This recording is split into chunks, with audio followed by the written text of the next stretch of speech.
Check out the new DJI that just came out today. Alright, I'm not that cool that I get stuff released early. This is the DJI 3, but today we have some killer news. DJI just announced the new drone called the DJI Spark. You can bring it anywhere, and here are the specs. Let's do this.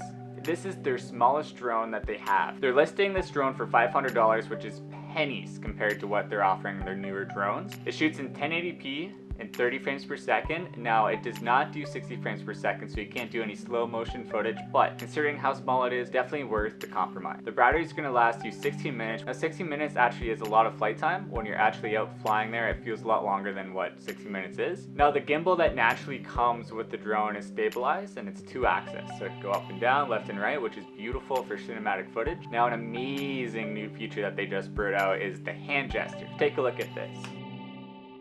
So essentially what they introduce is that as you hold your hand in the drone and you smile or you make your own gesture, it's going to take off. So it's a really powerful new way to control your drone without having a remote. Now keep in mind the $500 price tag is really amazing, but it does not come with a remote. It's a really good thing to consider because it's an additional $150. If you want to actually get out there and do real footage, you're going to have to spend a little extra money. That comes with a couple more batteries and the remote. Now the sensor is a little bigger than an iPhone sensor, so keep in mind it's not going to be the most powerful footage compared to the big drone that I have behind me, but it's better than your iPhone, and it's going to still take impeccable video and photos up in the air. Now let's bring up the photography aspect. It shoots 12 megapixel photos, which is powerful. It's essentially just an iPhone in the air. They offer 2 new features in this drone, which I think is really cool, and that is the pano mode and the shallow depth of field mode. Essentially, it's similar to your Apple phone where it's going to like put a shallow depth of field and choose your subject and blur out the rest of the background. Now, I think that's kind of useless because if you're going to take portraits, with a shallow depth of field, you're going to probably be using a nice camera.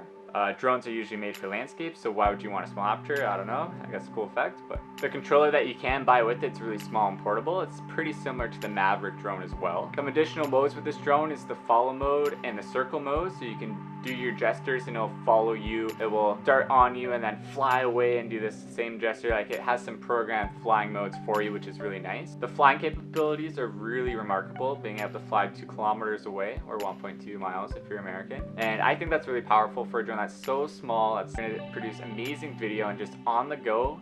I think it's going to be my new go-to. I'm going to see a lot of professionals buying this for their personal life, and I'm going to see a lot of like general consumers that won't be buying these big drones, because a big trend was all these awesome people are wanting like, hey, I want a drone, I'm just like a general person. And they're buying these big drones and they're like, this is too much for me. It's too big, it's hard to travel with, so they wouldn't use it as much and they're crashing it. So now that with the smaller drone, I think that's going to attract the general consumer, the entry-level consumers that are going to get an amazing value for their money. Now the last point that's going to be really beneficial for the entry-level consumers is the safety modes that it has. So it's actually going to track if there's a tree there, it's going to track if there's a building, and it also has the fly to home options and many other great things that are in other drones but integrated into this. So essentially, this is the newest drone on the market. It is the smallest DJI has to offer. It's the cheapest. So definitely get your hands on this. I really think it's an amazing drone. If you want to step up, go to the Maverick. And if you want a big drone, then pick up DJI 4 or the DJI 3 used because it's cheaper. Links are in the description. So thank you guys so much for watching this video. Be sure to subscribe if you want to see more reviews like this or news or anything like that. I'm kind of experimenting with my channel. So hope you guys have a fantastic day. Comment below if you're going to buy this drone or if you don't like it or whatever you're hearing about it. I'd love to hear what you have to say. Have a great day.